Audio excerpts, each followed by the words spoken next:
gudoomiyaha xiriirka kubadda cagta ee gobolka Sool Saleebaan Cismaan Cabdinuur iyo Isduwaha Wasaaradda Dhalinyarada iyo Ciyaaraha ee gobolka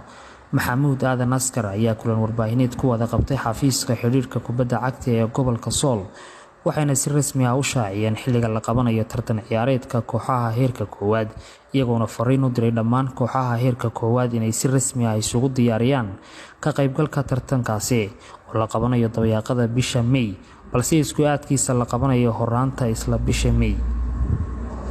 waxayna kaloo fariin u direen ganacsatada waaweyn ee gobolka shirkadaha doonaya inay xayeysiis ku sameystaan xayndaabka garoonka Cabdi Bile Cabdi Stadium oo ah gegida tartan ciyaareedkaasi ka dhici doona waxayna fariin dhammaantood inay ka faa'iideystaan tartan ciyaareedkaasi gudoomiyaha xiriirka kubadda cagta ee gobolka Sool Saleebaan Cismaan Cabdinuur Xaashi ugu horeyn waxa uu fariin u diray kooxaha ka qaybgalaya ee aan buuxin shuruudo dhowr ah garsoorka koobkaasi waxaan ku suganahay xafiiska xiriirka kubadda cagta ee gobolka Sool shirkeen jiraadan caawa qabanayo muhiimadiisu waxa weeye inaan kooxaha seeraeeda gobolka Sool 8 kooxooda aan u qaban doono tartankii seeraeeda ee gobolka Sool oo ay ku tartami doonaan 8 kooxood kooxaha waxaan farayaa dhowr qodob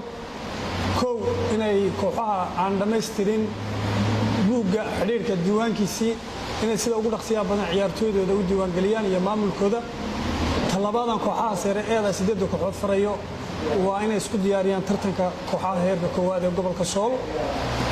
tartankan oo isku aadkiisa aanu qaban doono bisha shanaad labadeeda oo ah bacda Ramadaan hadii alla idmo May waliba waxaan qaban doonaa isku aadka tartanka bisha shanaad kooxahana waxaan faraynaa inay u diyaar garoobaan tartanka oo aalamiitooyinkoodii iyo diyaar garowgoodii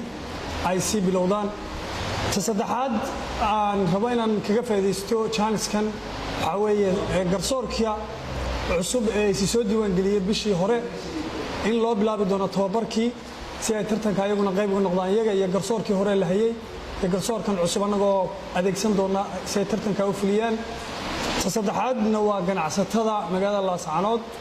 oo aan ugu bishaareynayo inay ay ka qayb qaataan sidii tartanka uga qayb qaadan lahaayeen oo ay uga xayndaabka garoonka iyo isku waxaysiin lahaayeen tartanka una dhiirigelin lahaayeen qodobka ugu dambeeya waxa weeye ganacsatada iyo warbaahinta madaxa bannaan iyo kuwa dawligaaba waxaan ka codsanaynaa inay live-ka ka qayb qaataan tartanka kooxaha heerka koowaad oo isku aadkiisa aan qaban doono bisha shanaad hadii alla idmo Isduwaha Wasaaradda Dhalinyarada iyo Ciyaaraha ee gobolka Sool Maxamuud Aadan Askar fariimo kala duwan ayuu hawada u mariyay shirkadaha xayeysiisyada iyo ganacsatada fariimo la xiriira ka qaybgalka koobkaasi halkan fariimo kala duwan uga diraya shirkadaha isgaarsiinta ganacsatada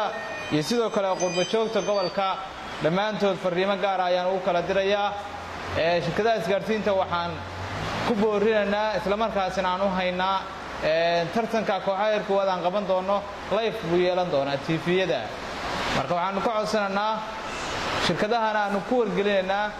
inay qaybtooda ka qaataan internetka lagu qaban doono live-ka ciyaarahaasi haddii alla idmo